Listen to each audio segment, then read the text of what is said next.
Hey guys, how's it going? My name's Anthony Urso, for those of you who don't know who I am. I'm a photographer based out of Winnipeg, Manitoba, in the Great White North of Canada. So after popular demand, well, that's a lie. There was no popular demand. But over the past 3 to 4 years, I've had a handful of people ask me how I edit my photos, and my response has always been the same. When I have time one day, I'm going to start a YouTube account, make some videos, and then you can see then. Then a year went by, and another year went by, then another year went by, and 4 years later, I'm finally gonna make some YouTube videos to teach you guys how I edit my photos. Now, I should stop myself here. I'm letting you guys all know I am not a professional. I am not a teacher by any stretch of the imagination. So take everything I say with a grain of salt. Every single edit is different. There is no one size fits all, one method that will work on every single photo. So you got to keep that in mind. What I'm going to show you today is how I edit this one specific photo. Every photo is different in different tweaks and different edits. Everything requires a little bit of a different approach. But that being said, this will be a good general baseline of how I would edit my average photo. So keep that in mind, and with all that being said, I hope you guys enjoy the video, and let's dive right into it. Alright guys, I got my Timmies, I hope you do too. So this video is essentially just going to be a start to finish progress of a complete raw image to a complete finished image, something that you would see on my Instagram. Like I mentioned earlier, there is no one size fits all when it comes to editing photos. Every image requires something a little bit different. Some can be similar, or some can be vastly different. It's never the same. But this is just going to be a general idea of how I edit my photos personally. Now, I have never edited this photo before. This was taken previously this summer at some point, and I just never got around to it. So it's going to be new for me, and it's going to be new for you.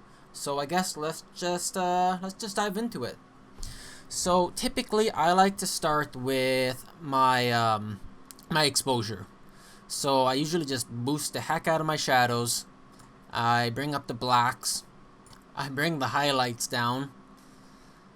And then I usually end up something around this. Now this looks pretty gross, let's be honest. But this is far from the finished product. So as you can see here, I got quite a lot of yellow. Or, sorry, not yellow. A lot of purple in this shadow. So I'm going to go down to my color calibration here.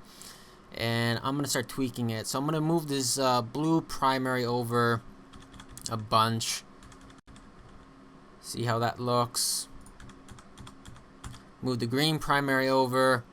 Then I almost never touch the red primary. So now we're going to use the shadow tint in the calibration. We're going to go towards the green to get rid of that purple. Now typically when I do the calibration, I also have to adjust the color temperature, so let's make it a little cooler here. And then let's go a little farther on the blue primary. And we're going to end up with something like that. So already a pretty big change from the original photo to now, just in a few seconds. So you can see, I'm going to turn off the calibration and you can see the effect that it does. Huge difference, sorry. So you can see it gets rid of all the purple tones, which I personally don't like. So now that that's done, I'll usually head over to the, well, I don't even know what to say. Presence? Oh, I've never even read that before. Okay, so I usually throw a little clarity at it. Do a little texture. And then I know some people don't like to use dehaze globally, but I do. I do some dehaze, and then I go back to the exposure, and I usually bring up the shadows a little bit more, bring up the blacks a little bit more, throw some contrast at it. We're going to bring the whites up, make sure we're not blowing anything out. For those of you who don't know, you use Alt, and you can see your highlights. If they're blown out or not, it'll show up as red. And you can do the same with shadows. So that's a little too far. Let's bring the blacks up and the shadows a little farther. Alright. Now, I think that's about it for global adjustments at the moment. So, for my photos, how I really like to, I guess, get the look of my photos, if that's what you want to call it, is I do quite a lot of local adjustments, typically, in most images. I like to purposefully draw the eye through the image. And how I like to do that is through gradients and radial filters. So we're going to start with some gradient filters. So typically I'll throw a gradient from the bottom, and typically I'll bring the exposure down, the blacks down, not too far, something like that. Then I'll do the same from the top.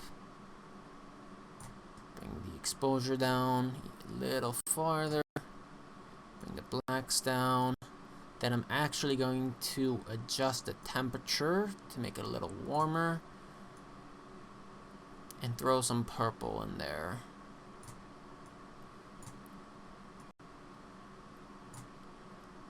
Something like that. Alright, so now you can do a little before and after. So for on this edit, I'm actually going to throw a little bit more blue primary in there in the color calibration settings. And maybe tone back the shadow adjustment just a smidge. There we go. Then I'm going to go into the manual lens correction adjustments and throw a little bit of vignette in there. I'm quite a fan of vignette. I use it in most of my images. So now what I'm thinking I'm going to do is I'm going to do another gradient filter. I typically sometimes will throw a gradient filter if the sun is directly in the image like it is here, from the opposite side, just like that. Darken this side of the image just a smidge. Oh, there's my phone. Like I said, this is gonna be an uncut video. Yeah, and I'm liking that. So a lot of you might be saying, wow, that looks really dark right now, and it absolutely is very dark right now. So now that I painted in the shadows, now I'm gonna start painting in some light. So now I'm going to switch to a radial filter, and I'm going to do something like this. Something like that. Make sure it's feathered all the way to 100, and I'm going to invert it, and I'm going to raise the exposure. Increase the temperature.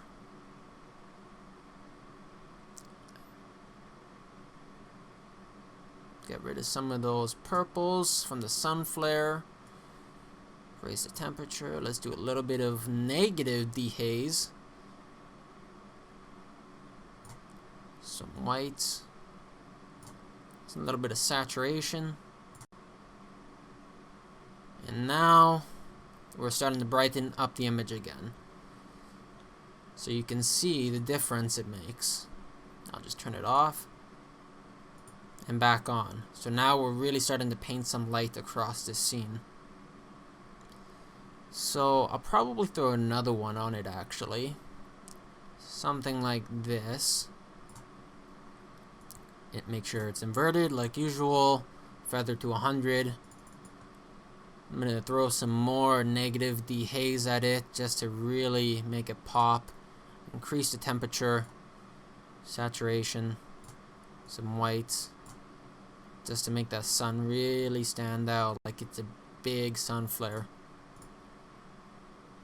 Something like that. Alright.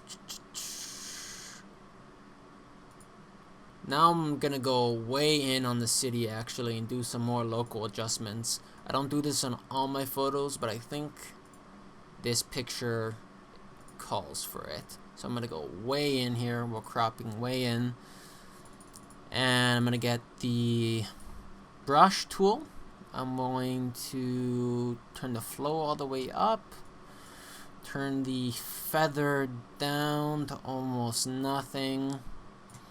Now I'm going to bring the exposure down and the blacks down. And what you're going to see that I'm going to do here, to zoom in even more, is I'm going to paint some shadows on these buildings. Okay, that's a little too much. Actually, probably something like that. Okay, so I'm going to paint some shadows on these buildings. And you might be asking why I'm doing this. Well, by painting the shadows on these buildings, it's going to give the city much more definition. Especially since the city is such a small little thing in the frame. It kind of just blends in and you can't see much detail in the actual individual buildings. It's all kind of one big blur, let's say. So by painting shadows on the buildings, we can kind of make it a little bit more defined, and then when you're looking at the picture, you know, zoomed out fully, you can see a lot more of the definition in the city. So I'm just gonna paint in. This is the Richardson building, of course. Darken it up. This is just pretty rough and dirty, but just trying to get it done. We're gonna do the same to the Bell building. Paint some shadows on this guy.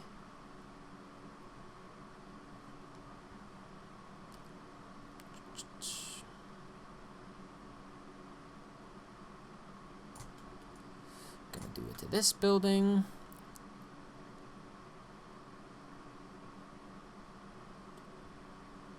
Now I know this is not natural, this isn't realistic, but if this isn't something you like doing for your photos, that's fine. You definitely don't have to do it. I just like to do this for some of my photos because it really can make a big difference. So I'm going to finish painting this guy up. And then, is there anyone else I want to do it to?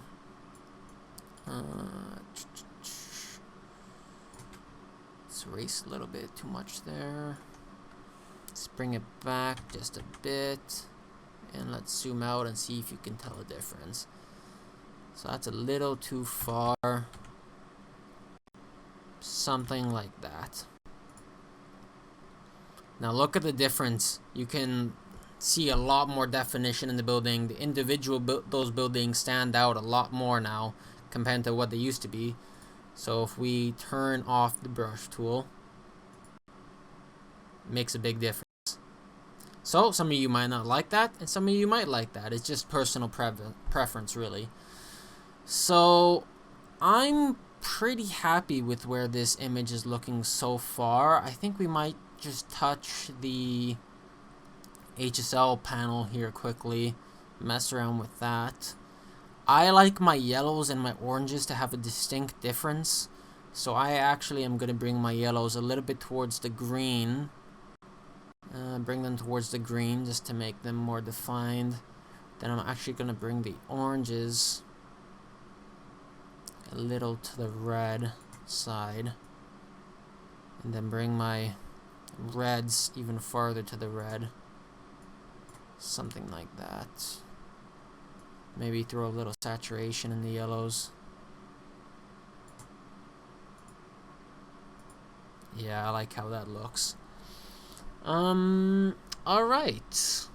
I'm pretty happy with how this is looking at the moment. So now I think I'm gonna take it into Photoshop.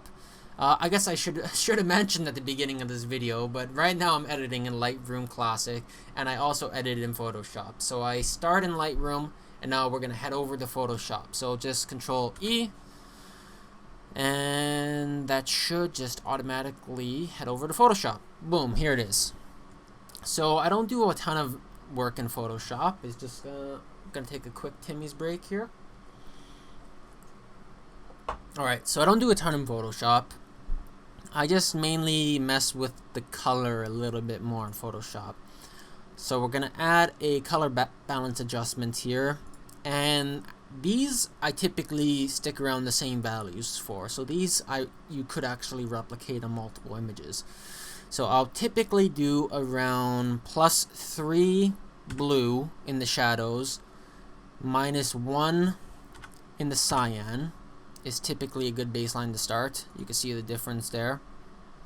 Then I'll typically head over to the highlights. For this image, I'm thinking something like -14 for yellow. Bring some warm tones into the highlights, maybe even farther. Do like -17. Then throw some purples into the highlights, -4. And some reds in the highlights. Let's do +4. I'm liking how that's looking so far. It's already making a pretty big difference, adding a lot more color contrast into the image, as you can see as I turn it on and off, on and off. Now, sometimes I don't touch the midtones. Actually, most of the times I don't. But I think for this, I'm going to add a little bit of greens back into the midtones just to neutralize the colors, I guess is the best way I could describe it. So let's do like 2. Actually, even 1 might fit. Just to neutralize the midtones a little bit so it's not so purpley. But actually, speaking of purpley, I might add a little bit more into the highlights, like 6, or -6, I should say.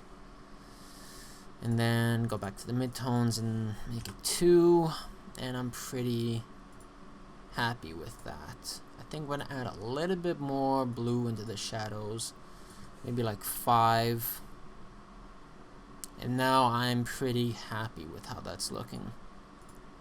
Now, I know a lot of people maybe are or aren't thinking this is over edited. That's absolutely personal preference, I'd say. I mean, if you asked me 3 years ago when I first started photography, I would probably say this is over edited, but my style and my taste has changed. You might think this looks good, you might think this looks bad. It's up to you. So now what I'll do next is, I'm pretty happy with that. So I'm gonna duplicate this layer. Just select it, Control C, Control V. Now I got 2 of them, exact same layer, and I'm gonna make it more kind of dreamy looking, I guess is the best way to describe it. I know there is an actual name for this effect. I don't remember it. You can search it up. I have no idea. So I'm gonna go to Filter, Blur, Gaussian Blur, and we're gonna do 10 pixels.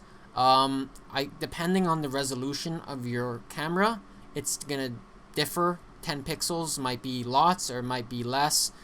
It'll depend on the megapixels. This was shot on my DJI Mavic Mini, or DJI Mini 2. They don't have Mavic in it anymore, just Mini 2, which is 12 megapixels, I believe. So 10 pixels for the blur seems to be good for me.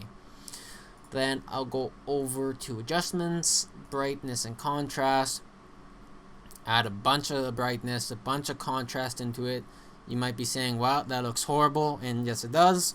Now we're going to go to the opacity and drop it down to, let's see what 10 looks like. And there you can go. There you can go. Wow. There you go. So you can see the difference it makes there. Adds a little bit of, I guess, dreamy effect is the best way I can describe it. Just adds a little bit of contrast and highlights to it. And then that's essentially all I'll be doing here in Photoshop. So I'm just going to press Control S. That'll save it and send it back over to Lightroom. So now that that's done saving, we're going to head over to Lightroom and just take another quick look and see if there's anything we need from here. So I'll show you before we went to Photoshop. So that's before. This is after. So I'd say a pretty decent change. I might just bring the shadows up very slightly and a little bit more contrast very slightly. And overall, I'd say I'm pretty happy with that. Maybe a little vibrance. And then yeah, I mean, I'd call this image done. The only thing I would do left is I'm going to go back into the brush tool. I'm going to reset it, if it will reset. Finally, there we go. Then I'm going to get rid of some of these overly saturated blue whites. In dark areas, especially if you change the color temperature like I did at the start, the whites can turn blue, and I don't really like that. I like to have some blues in my shadows like you saw me do in Photoshop, but this I think looks just silly. So I'm just gonna paint this area, go into the range mask, I'm gonna do color, I'm gonna select the blue there, so you're gonna see it should select just the blue once I do the feather amount. Alright, so now it's affecting essentially just the blue. I'm gonna take it, desaturate that, maybe darken it up too, desaturate. Looks a little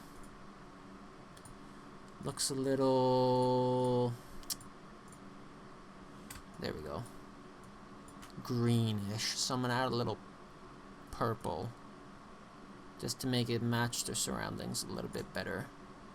There we go. Alright, now you can see the before and after. A lot less noticeable and all that, doesn't catch your eye as much.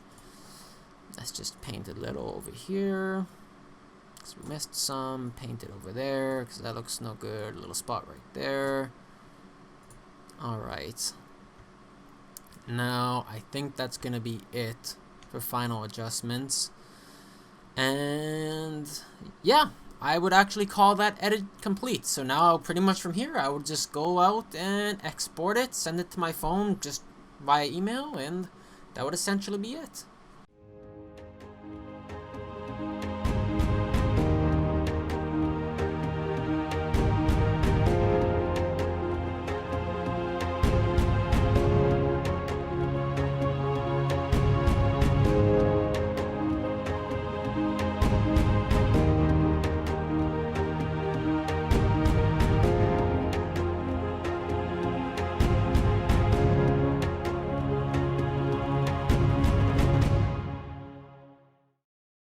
Alright guys, so that was essentially my basic process that I would go through to edit a photo. Like I've said before, it might be different here and there in certain aspects for different photos, but in general, that's how I would go through and edit a photo.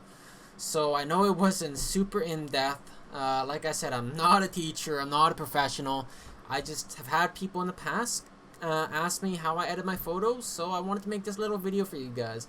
I know it was pretty unorganized and unprofessional, but you know, I wanted to try making a YouTube video, and here we are. So I hope you liked it. I really hope you learned something from it, and if you guys did enjoy it, maybe I'll make some more YouTube videos in the future.